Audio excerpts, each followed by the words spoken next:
Yooyaa shamaa kam jirtu nagaaf jaallee waaqayyoo bakka jirtan hundatti isiniif haa baay'atu.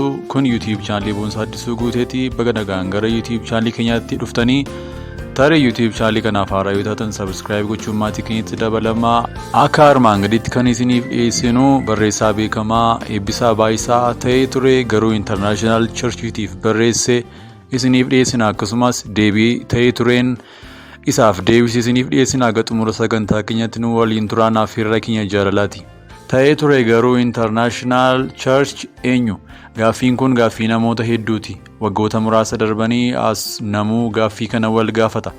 Ammoo deebiin hin jiru. Fuulli Feesbuukii kun miidiyaalee dhageettii guddaa qabaniif dhiibbaa guddaa uuman keessaa tokko ta'uun dhugaa haalamuu hin dandeenyedha. Ofii fuula kana eenyu banee eenyutu hooggana? Namoonni baay'een sadarkaa shakkiitti yaada isaanii ibsatu. Abaluu ta'innaa jechuu irraa kan darbe garuu ragaa qabatamaa eenyummaa isaa kan ibsu hin arganne. Akka carraa ta'ee namoota abbaa fuula kanaa ta'uuf shakkaman keessaa nama tokko. Ta'ee tureen kan keeti kan naan jedhan namoonni na mudatan muraasa miti. Namoota dhimma kana na gaafatan muraasa amansiisuuf yaaleera.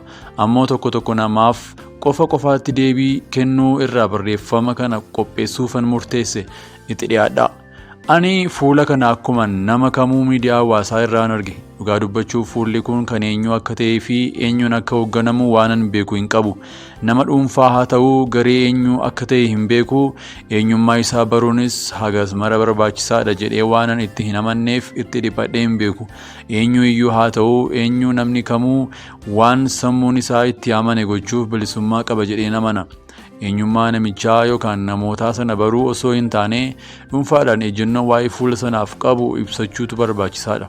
Ani akka nama tokkootti hojii fuulli kun itti jiru ilaalchisee ejjennoowwan waliin hin deemne lama qaba. Gam tokkoon rakkoo tajaajiltoonni dhuunfaadhaan qaban gad baasanii saaxiluun tajaajiltoonni isaan kaan akka of eeggatan akeekkachiisa ta'a jedheen yaada. Akkanatti akkan yaadu kan taasise immoo dhiibbaa guddaa fuulli kun uumaa jirudha. Guutummaa Oromiyaa keessa hojiif bakkan socho'u irratti waa'ee fuula kanaan dhaga'a. Biyya keessas ta'ee biyyoota alaatti miidiyaan kun dhageettii guddaa qaba. Dhugaa dubbanna yoo jenne tajaajiltoonni hedduun waaqa caalaa fuula kana sodaatu. Kun dhugaa hundi keenya beeknudha. Ija kanaan yoo ilaallu hojiin kun jajjabeeffamuu qaba jedheen yaada. Asirratti nan deeggara jechuu kooti. Gama biroon immoo akkaataa fuulli kun itti hojjetaa jiru irraa mormiin qaba. Sababni isaas gaaffilee gurguddoon qaba. Akka itti aanutti haa gaafadhu. Tokko hundi keenya yakka har'a yakkine hundaaf dhuma irratti gatii keenya gooftaa biraa fudhachuuf jirra. Inni dhufu sun kunoo ani dafeenan dhufaa gatii isaa ani adduma addaan akka hojii isaatiitti namaaf kennus fidinan dhufa. Mul'ata Yohaannis boqonnaa 22:12. Gatii namaa kan namaaf kennu gooftaa mataa isaati miti. Cubbuu fi jalina namootaa adabuuf aangoon kan eenyuti? 2. Cubbuu fi xuraa'ummaan tajaajiltoota haala kanaan miidiyaa hawaasaa irratti yoo ba'u kan dubbisan amantoota qofaa miti. Haala kanaan warri gooftaa Yesuusitti hin amannes dubbisanii yaada kennu. Namoonni gooftaa hin qabne kun gocha cigaasisaa achi irraa yoo dubbisan akkamitti gooftaatti amanuu danda'a? Hubadhaa namoonni kun keessa keenya waan hin beekneef namni saaxilame sun guutummaa warra wangeelaa akka bakka bu'utti yaadu. Dubbisanii xumuranii booda baguman pheenxee hin ta'in kan jedhan hedduun na mudataniiru. Dhugaa dubbachuuf kun akka malee na yaaddessa. Kanaafuu haala amma jiru kanaan yoo itti fufamee warra hin amanne alatti ittisuu hin ta'u. Amantootni immoo hamilee itti wangeela dhugaa ba'an hin dhabanii. 3. Jireenyi tajaajiltoota saaxilamanii gama hedduun balaa irra bu'a. Gaa'elli namoota hedduu haala kanaan miidhamuu malaa namoonni al tokko saaxilaman yoo xiqqaate hamileen isaanii ni kufaa. Tajaajiluuf yeroo dhaabbatan hunda uummanni taa'ee tajaajilamuu waa'ee cubbuu isaanii qofa yaadaa waan jiru itti fakkaata. Gama hawaasummaan illee rakkoon isaan mudachuu mala. Gaaga'ama walxaxaa tajaajiltoota saaxilamaniitti dhufuuf itti gaafatama kan fudhatu eenyu? Ta'ee ture garuu International gaaffilee kana sadan akkanaaf deebisuun barbaada. Gaaffileen kun akka salphaatti ilaalamuu hin qaban waan ta'eef ergaa gabaabaa tajaajiltoota keenyaaf tajaajiltoonni keenya kanaan dura saaxilamanis ta'e kanneen hin saaxilamin waan tokko isiniif dhaama. Akkuma isin beektan ani tajaajila yeroo guutuu gooftaaf kenne miti. Darbee qofaan bakkaan affeeramitti sagalee waaqayyoo dubbadha. Sanaan ala barreessaan ture. amma hojii dhuunfaa kootii fuula naanneffadheen itti jira. Tajaajila irratti akkuma xiyyeeffannu qulqullummaa jireenyaa irrattis haa xiyyeeffannu. Isa ta'ee ture caalu Waaqayyoon haa sodaannu. Sodaa kamuu irraa bilisa taanii dubbachuuf furmaanni waan tokkicha. Waan bu'aan sodaa fiduu kamuu gochuu dhiisuu. Namni bakka sirrii dhaabbatee jiru eenyunuu hin sodaatu. Macaafni qulqulluun akkana jedha. Namni jal'aan otoo namni isa hin ari'in baqataa, namni qajeelaan garuu akkuma leenca saafilaa ija hin jabaata. Fakkeenya 28 lakkoofsa 1. Cubbuu fi xuraa'ummaa keessaa jiraataa karaan ittiin sodaa malee jiraannu hin jiru. Yoo ta'ee tureen nu dhiise iyyuu sammuun keenya nu hin dhiisu waan ta'eef dubbiin yoo si waaman bakka dhaabbatte waachuu hin dandeenye hin dhaabbatin jedhu tokko ni jira. Kanaafuu amma dandeenyetti iddoo dhaabbannu haa tolfannu. Namni qulqulluun tokko illee akka hin jirre dubbiin macaafni qulqulluun jedhu akkuma jirutti ta'ee furmaanni maali? Yaa warra ta'ee ture garuu International Church haala kanaan yoo itti fuftan gaaga'amni dhufu guddaadha. Otoo hin beekin wangeelatti gufuu akka hin taane itti yaaduun barbaachisaadha. Akka nama tokkootti yaadni furmaataa ani isiniif kaa'uu kanadha. Tokko hordoffii tajaajiltoota irratti taasistan haala gaariin itti fufaa. Amma ragaa qabatamaa argatanitti eenyunuu bira hin darbinaa. Garuu 2 ragaa qabdan akkuma jirutti fuula feesbuukii irratti maxxansuu dura tarkaanfii biraa fudhadhaa.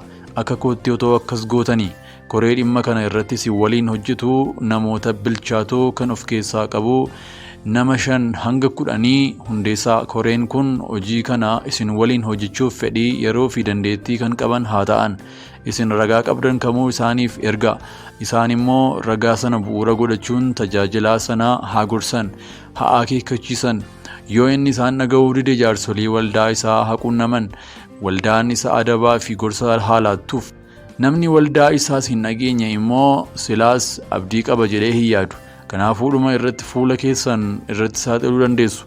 3 tajaajila guutuun eessaayyuu hin argamu. Suutuma jennee wal gorsaa walitti dheekkamaa fi wal barsiisaa deemuu wayya jedhee namana. Walumaa galatti kaayyoon fuula kanaa tajaajiltoota dogoggoran karaa sirriitti deebisuu akka ta'e abbaan fuulichaa deddeebi'ee ibsaa ture.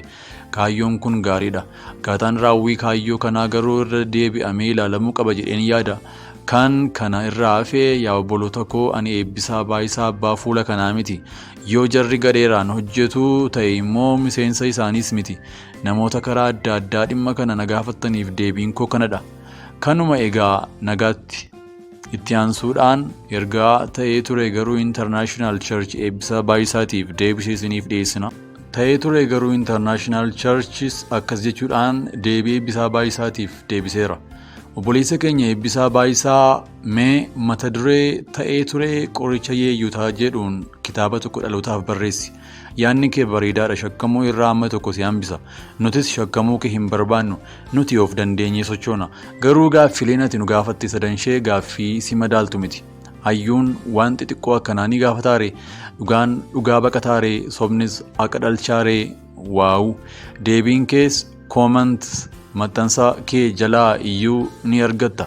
Yoo naaf barreessaa malee jette immoo siif katabna. Ati immoo hojii barreessuu kee sanaa itti fufii jabaadhu. Gaada deemuun nafee kan koo jiru lolumaa fiitee garaa yaabbadee waataa jawwee gattuma kakuun qaba firraa farri koo toleera muumee tarkaanfadhee ta'uu sanyii baadhee kakuun qaba firraa farri koo toleera muumee tarkaanfadhee ta'uu sanyii baadhee.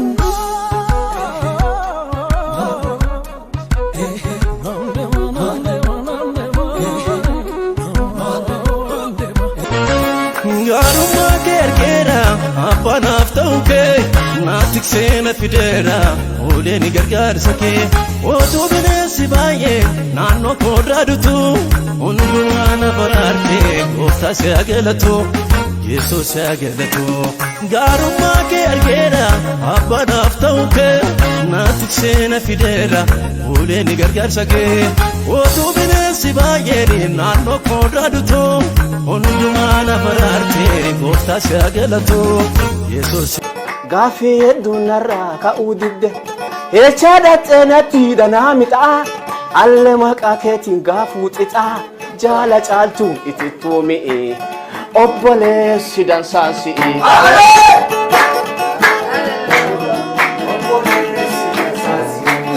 Jaala caaltuu itittuu mi'i itti hirkuun dansaan si'i.